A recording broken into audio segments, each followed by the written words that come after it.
Welcome to the AI Chat Podcast. I'm your host, Jaden Schaefer. Every day, I cover cutting-edge AI news and talk with the leaders behind it, breaking down what it means for your life and business.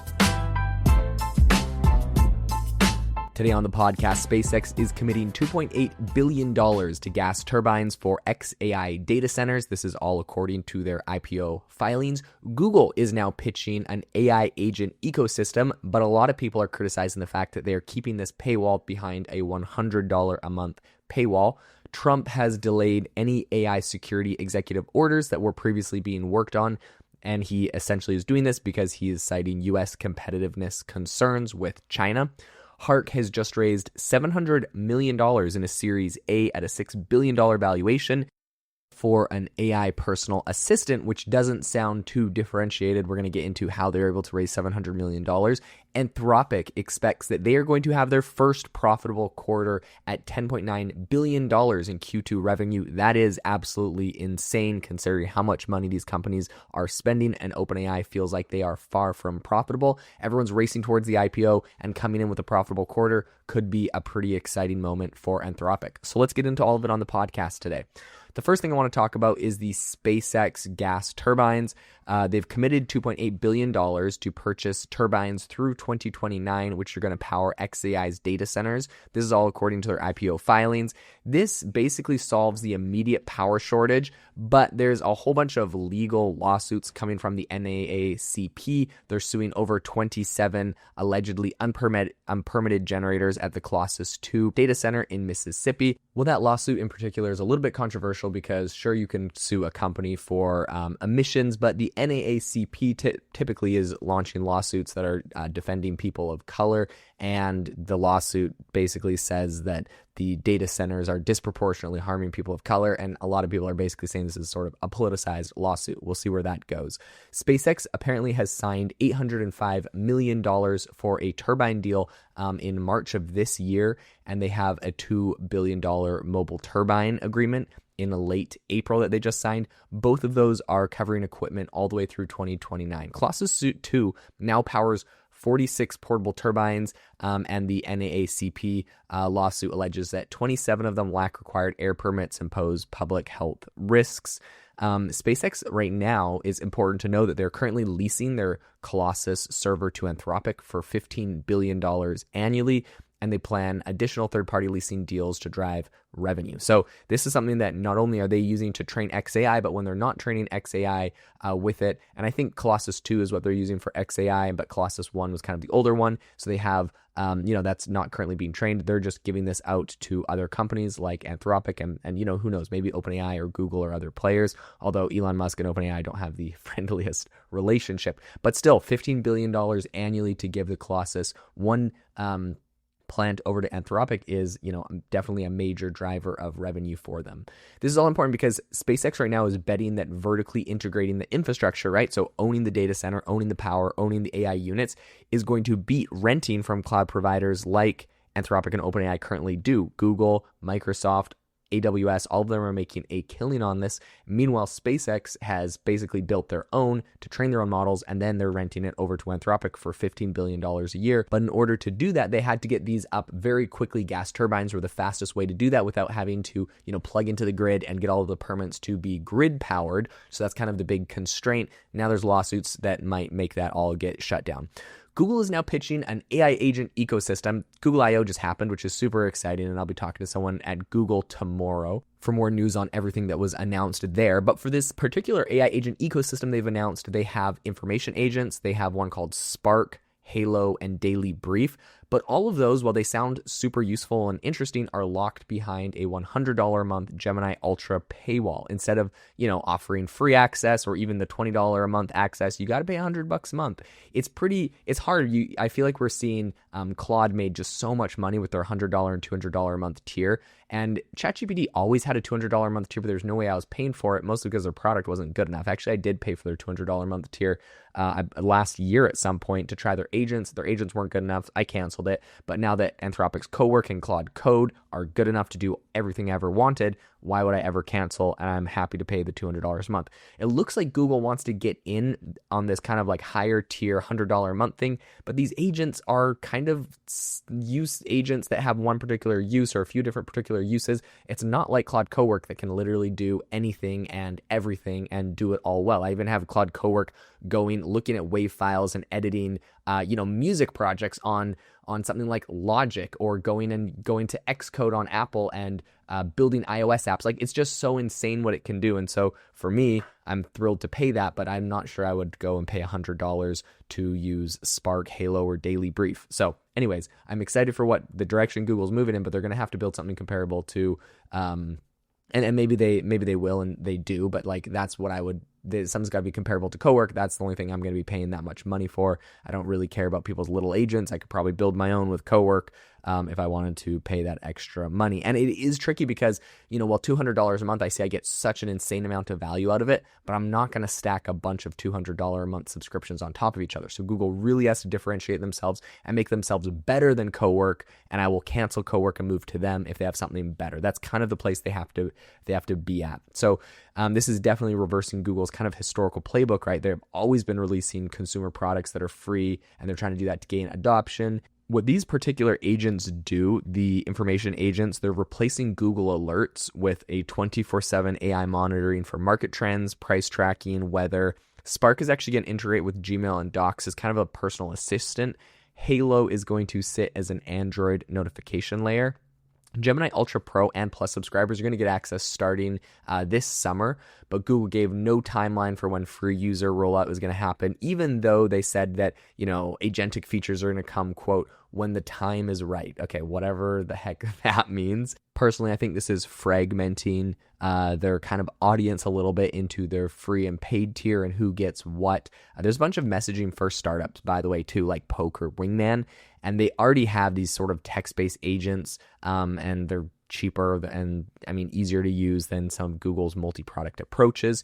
Google does have a ton of different products. This is kind of the biggest criticism I'm seeing lobbed at Google after I/O, which is just how many different platforms you have to access all of their different tools. You got to use Flow if you want to get their Google VO video generator. You got to use, there's just tons of different platforms to get access to all of their different tools. They keep changing things. They keep depreciating things. Their API and is accessible for different things in different places. Anyways, people think it's all a little confusing. It would be nice if I would just go to Gemini.com and could talk to anything and everything from Google. Maybe there's a little tab at the top that just says text, audio, image, video, and done. I don't need to go to Google Flow and all of the different products that they've kind of rolled out. I get they're kind of testing stuff, but I think they're probably confusing the market a little bit, and they have so many users, they could probably consolidate this a lot. Okay, Trump has delayed the new AI security executive order. He said that it is all due to U.S. competitiveness concerns that he has right now.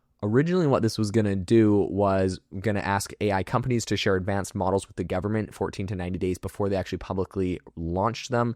Right now, they, and I think that all came from when Anthropic was like, hey, look, we have this Mythos model that can hack everything in the entire world. And so they were like, gee, we're kind of concerned about that. But now they're citing that they're kind of concerned about the competition with China and delaying something for 90 days, for example, so that the U.S. government can look over it and make sure it's safe. To be honest, does the U.S. government really know when something is safe? Who knows? I'm sure they have some great technologists there, but these things are really coming out of the top labs, and those top labs are probably the ones that know best what's going on, but that's my opinion. To be fair, the Office of the National Cyber Director has spent the last 18 months developing an AI security framework, but has not published any sort of formal pre-release assessment guidelines. So yeah, they've been working on this for a long time. They don't even have something out. And I think the order that was about to be signed was prompted partially by Anthropic's Mythos, and also OpenAI was like, hey, look, we have something super dangerous too with ChatGPT 5.5 Cyber. And, I think they might have been trying to just jump on there. What I will say is that a lot of AI companies have privately lobbied against this kind of mandatory pre-release disclosure, since a lot of those types of provisions have appeared in different earlier legislation proposals. And I think the public reaction to the delay has basically, no one's really too up in arms about it. So I don't think this is something that's going to get pushed too heavily.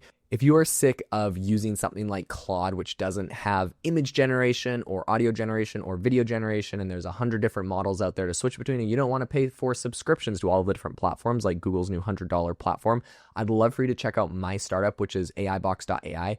I have access to over 80 different AI models, everything from Anthropic, OpenAI, Google, and tons of others for image, audio, text, video generation. It's all on AIbox.ai. It's only $8.99 a month, and you get access to over 80 different AI models. You can do it all in the same chat thread, so you can use Claude for helping you with reasoning, and then you can pull in OpenAI to generate images in that same thread, and then you can pull in 11 Labs for audio and Google VO3 for video. It's an amazing way to get access to everything in one place and not to have 100 different subscriptions. So if you want to check it out, there is a link in the description to AIbox.ai. You can even get 20% off if you get the annual plan. So really, this is something that is incredibly affordable, gives you access to everything. I hope it saves you a ton of time and money. All right, let's talk about what's happening with Hark, because they've just raised $700 million in a Series A, and they have a $6 billion valuation. What are they doing? They're doing an AI personal assistant. That sounds very, like everything else. So how are they able to get this much money? What's going on? Well, the reason is because this is coming from Brett Adcock. Now, for those that don't know, Brett Adcock is the CEO and founder of Figure AI, the humanoid robot company. So obviously he already has a massive company and a lot of clout to back this up. What they're betting on specifically with this is that they're building a stack that's designed top to bottom for AI models, software, and devices, and they're building all of this together. He obviously has experience with Figure's robots, and they're believing that they can succeed in kind of this niche area where Meta's Ray-Ban glasses and a lot of other AI wearables have flopped. This is kind of the niche they're going to attack here. Brett actually personally invested about $100 million to launch Hark in kind of the end of last year. The company now has 70 employees. They're running NVIDIA's B200 GPUs in a private data center, which is interesting, right? They're building their own data centers, kind of like what xAI did, and then SpaceX acquired them. So right now, Hark is planning to ship their very first multimodal model this summer. So they have something coming up. I think this is why they were able to go raise a ton of money, right? I mean, he already put $100 million of his own money into this. And if you think about it, there's some really big synergies if he's doing humanoid robots. A lot of times these humanoid robot companies were making deals with ChatGPT or Claude to put the AI models into the robots to make them smarter. If he's going to go and build that himself and make it multimodal so it understands what's around it, basically it's like him spinning out another company that is the brain inside of the robot. So I think this is a really smart move, especially if we think that these humanoid robots are going to scale the way people are predicting right now. For Hark in particular, they're just saying, look, we're making this multimodal model, but they haven't said exactly what form factor of hardware they're going to come out with or what device this is going to be attached to. The funding round is coming from Parkway Venture Capital, ARK Invest, Qualcomm Ventures, Salesforce Ventures. There's about 9 other people. One in particular that is talked about a lot is Adcock's former Apple design lead is now going to be serving as the director of design. So they have a really stacked team, a very talented group of people. I'm excited to see what they are able to pull out. Okay, let's talk about Anthropic, because they are expecting their very first profitable quarter with $10.9 billion in Q2 revenue. This is insane, especially when you look at OpenAI, which feels like they are miles away from a profitable quarter. For Anthropic, this is more than double the prior quarter, but don't get too excited because Anthropic is actually warning all of their investors that later this year, their ballooning compute costs might actually erase all of the profits by the end of the year. But Anthropic has committed $1.25 billion per month to xAI for compute through May of 2029. This is a deal that is going to increase costs once it ramps in some of the oncoming quarters. Claude has gained, of course, a massive share among enterprise buyers and professionals. And because of this, Anthropic recently launched products targeting small businesses and law firms. They're trying to diversify a little bit beyond just some of the early adopters, some of the early technical users. OpenAI has not yet reported a profitable quarter, and they're also preparing for a September IPO. Anthropic is remaining private with no near-term listing plans. We don't know exactly when Anthropic would IPO, but it seems like SpaceX and OpenAI are really racing for that. A couple other headlines I wanted to run through to make sure you are caught up with everything happening today. Number one, there was a big conference that kind of went viral. Anthropic developers were all asked, people using like Claude Code, for example, a bunch of developers at a conference were all asked if they had ever shipped AI written pull requests without reading the code. Basically, have you pushed code without actually reviewing it coming out of Claude? About 50% of people raised their hand. I don't know how to review code, and I'm, not a developer in any way, shape, or form. I've shipped a whole bunch of websites and apps and tools.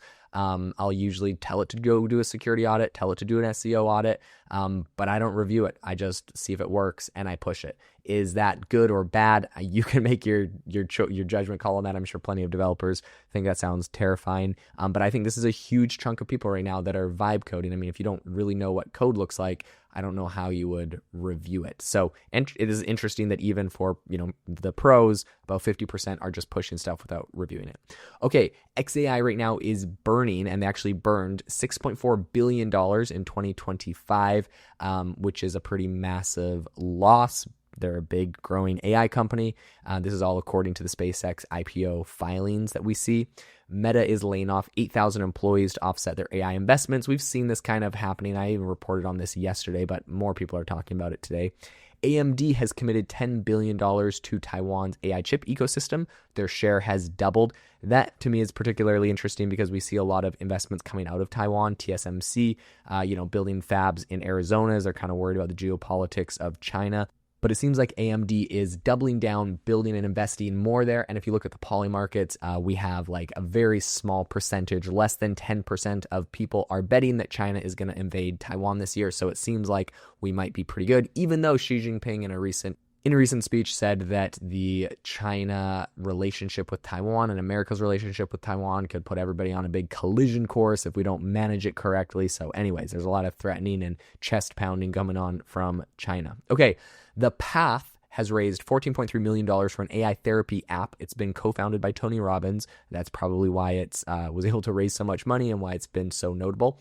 Spotify has just launched 11 Labs-powered audiobook creation tools for self-publishers. It's interesting because you could just go and do that directly on 11 Labs yourself, upload it to something like Audible, and then it would be on Spotify or other platforms. So it's interesting that Spotify's kind of building their own thing and integrating directly with 11 Labs. If you want to get a free newsletter summarizing all of these stories and more into your inbox every single day, go to aichatdaily.com. That's kind of my website that is built alongside this. I actually publish deep dive articles on every topic I cover here, including some of the snippets I talk about at the end. If you want to get the deep dive article on all the information, you can go to aichatdaily.com. And you also, if you click the big subscribe in the top right-hand corner, can go to the newsletter page of that site. Subscribing for free. I will send you a newsletter every single day breaking down all of the top stories in AI in quick bite-sized format so you can get all of the information really quickly to stay up to date with everything happening in AI. I'll leave a link in the description to aichatdaily.com if you want to get access to that and all the articles for everything we talked about on the show today. Thank you so much for tuning in. Leave a rating and review if you enjoyed the show. I hope you all have a fantastic rest of your day.